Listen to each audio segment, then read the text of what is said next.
Toshakhana 2 case में बानी PTI और बुशरा बीबी को 10-10 साल कैद की सजा। इंसदाद बदउनवानी एक्ट के तहत मजीद 7-7 साल कैद की भी सजा। अमानत में खयानत के जुर्म में 10 साल कैद की सजा सुनाई गई। इख्तियारात के गलत इस्तेमाल नाजायज माली फवायद के जुर्म में 7 साल कैद सुनाई गई। मजमूई तौर पर दोनों को 17-17 साल कैद की सजा सुनाई गई। बानी पीटीआई और बुशरा बीबी को 1 करोड़ 64 लाख से जायद जुर्माने की भी सजा। स्पेशल जज सेंट्रल शाहरुख अर्जमन ने तोशाखाना 2 केस का फैसला सुनाया। अडयाला जेल में केस की 80 से जायद समाअतें हुई। बानी पीटीआई और बुशरा बीबी कमरा अदालत में मौजूद थे।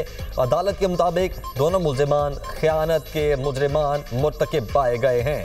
इस्तगासा ने बराह रास्त काबिल एतमाद और मजबूत शवाहिद के जरिए अपना मुकदमा साबित किया। जुर्माने की अदम इदाई पर 6-6 माह कैद की सजा होगी। बानी की जायद उमर और बुशरा बीबी के खातून होने पर कम से कम सजा दी गई।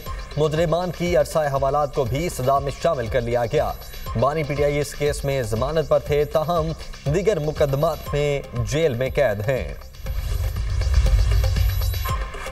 13 जुलाई 2024 को बानी पीटीआई और बुशरा बीबी को गिरफ्तार किया गया। नैब ने दस्तयाब मालूमात पर 4 तहाइफ की इंक्वायरी मुकम्मल की। मुल्जिमान ने 2 तहाइफ की वैल्यू कम करके 29 लाख रुपए जमा कराए। तफ्तीश मुकम्मल होने के बाद नैब ने 20 अगस्त को एहतसाब अदालत में तोशाखाना 2 केस का रेफरेंस दायर किया।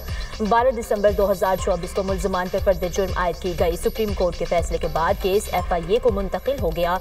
बानी पीटीआई और बुशरा बीबी 37 दिन तक अडयाला जेल में नैब की तहवील में रहे। हुकूमत की जानिब से वफाकी प्रोसिक्यूटर जुल्फकार अब्बास नकवी ने केस की पैरवी की। ये ओपन एंड शट केस था, लेकिन सजा में ताखीर हुई। बददियानती और खयानत की वो मिसाल कायम की गई जिसकी किसी हुक्मरान से उम्मीद नहीं थी। तलाल चौधरी की तनकीद, कहा मदीना की रियासत की आड़ में उन्होंने ये करतूत किए। केस को सियासी बनाने की बहुत कोशिश की गई। ये फैसला हमारे निज़ाम की खराबियों की निशानदही करता है। अदालती निज़ाम में खराबियां हों तो केस पड़े रहते हैं। वज़ीर इत्तलात पंजाब अज़मा बुखारी ने कहा कि दूसरों को चोर कहने वाले खुद सबसे बड़े चोर निकले। बानी पीटीआई ने अपने दौर में करप्शन की, जो चोर दरवाजे से आते हैं वो चोरियां ही करते हैं। इनकी चोरियों की कहानियां जुबान ज़द-ए-आम है। ये शख्स फैज़ हमीद के साथ गठजोड़ से इक़्तिदार में आया। कानून सब के लिए बराबर नजर आना चाहिए।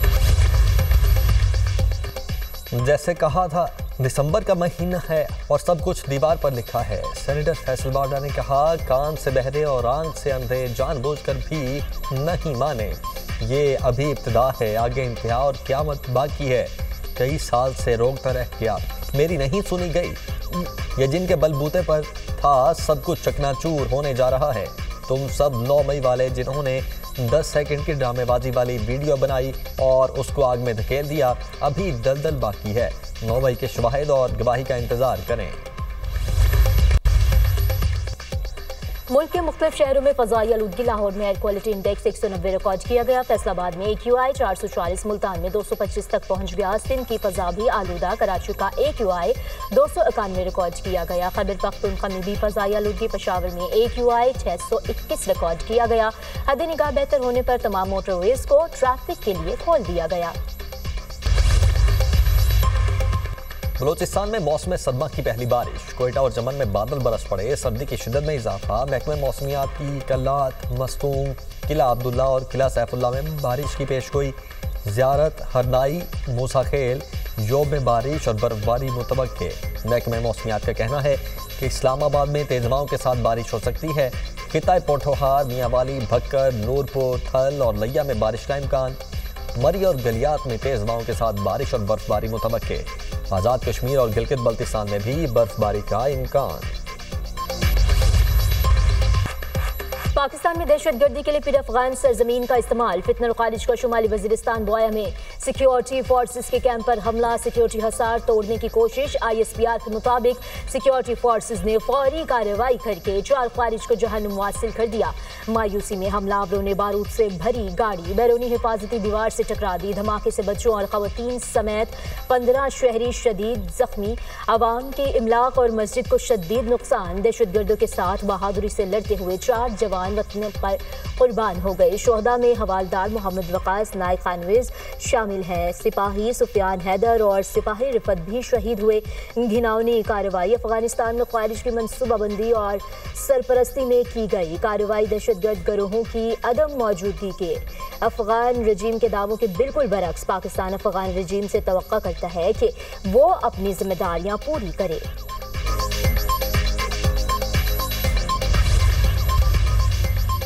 अफगान सरजमीन से दहशतगर्दी, पाकिस्तान का अफगानिस्तान से शदीद एहतजाज। तालिबान मिशन के नायब सरबराह की वजारत खारिजा तलबी डीमार्च दिया गया।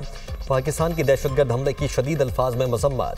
तालिबान की जानिब से फितनाल खवारिज को मुसलसल सहूलत फराहम करने पर तशवीश का इजहार। पाकिस्तान का अफगान सरजमीन से होने वाले दहशतगर्द हमलों के जिम्मेदारान के खिलाफ कार्रवाई का मुतालबा।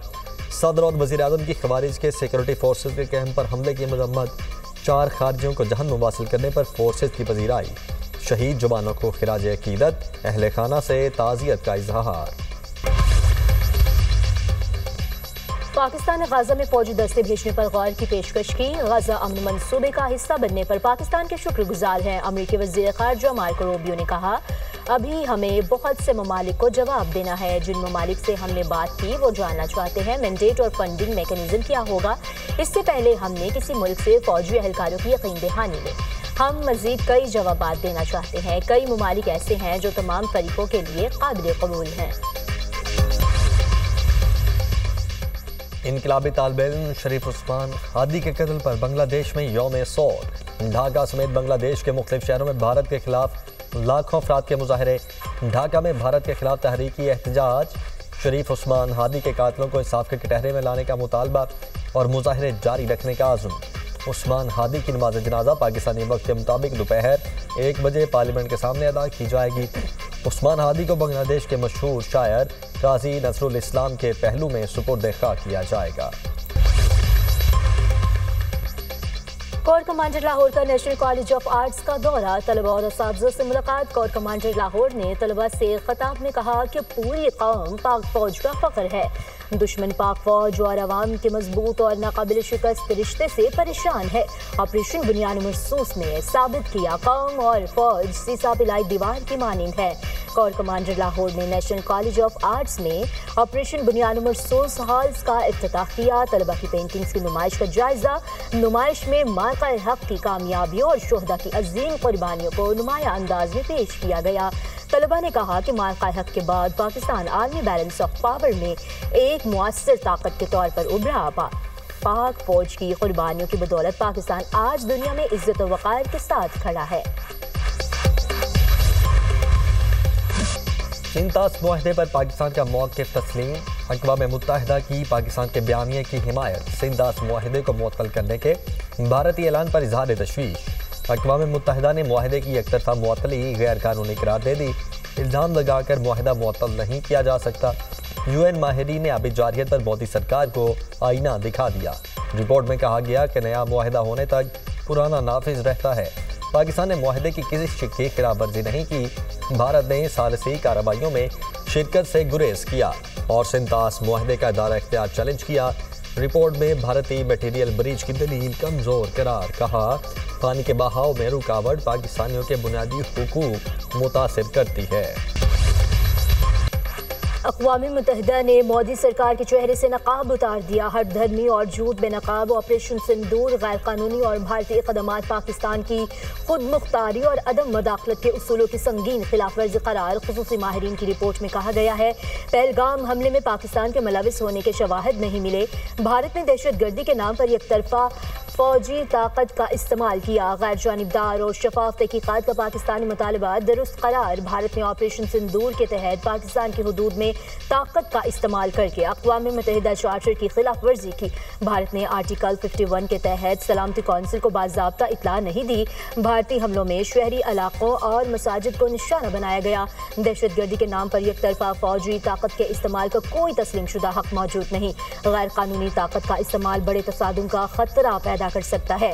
ऐसी सूरत में पाकिस्तान को सेल्फ डिफेंस का हक हासिल हो जाता है। पाकिस्तान ने चिनाब में पानी की गैर मामूली कमी पर भारत से वजाहत तलब कर ली। भारत की आबी जारियत पर पाकिस्तान का भारत से बाज़ाब्ता राब्ता।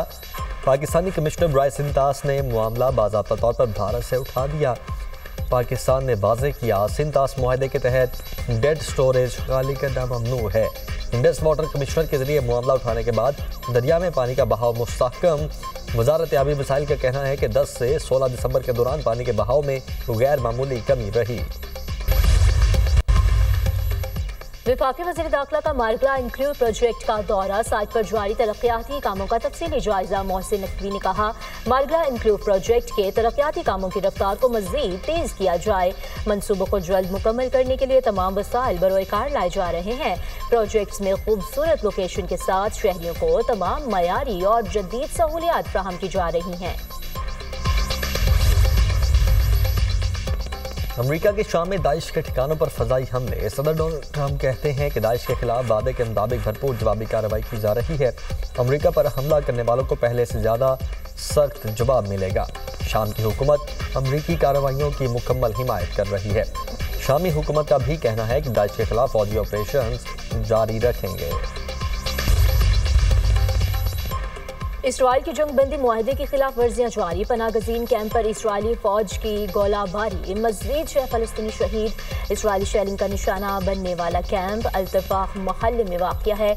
इसराइली फौज का कहना है मशकूक सरगर्मियों के बायस कार्रवाई की गई। गजा जंगबंदी के अगले मरहले पर बातचीत। कतर, मिस्र और तुर्की के आला अहदेदार मायामी पहुंच गए। तीनों मुल्कों के नुमाइंदे आज अमरीकी वज़ीर ख़ारिजा से मिलेंगे। गजा से इसराइली फ़ौज का मुकम्मल इनखला और हमास को गैर मुसल्लह होने पर बातचीत होगी। इसराइल की मुसलसल जंगबंदी की खिलाफ वर्जी भी ज़ेर गौर आएगी। मार्को रूबियो गजा जंगबंदी के अगले मरहले की कामयाबी के लिए पुरुमीद। हमास को गैर मुसल्लह करने पर भी जोर। तर्जुमान हमास खलील उल हैया कहते हैं कि हमास के पास हथियार रखने का जायज़ हक है।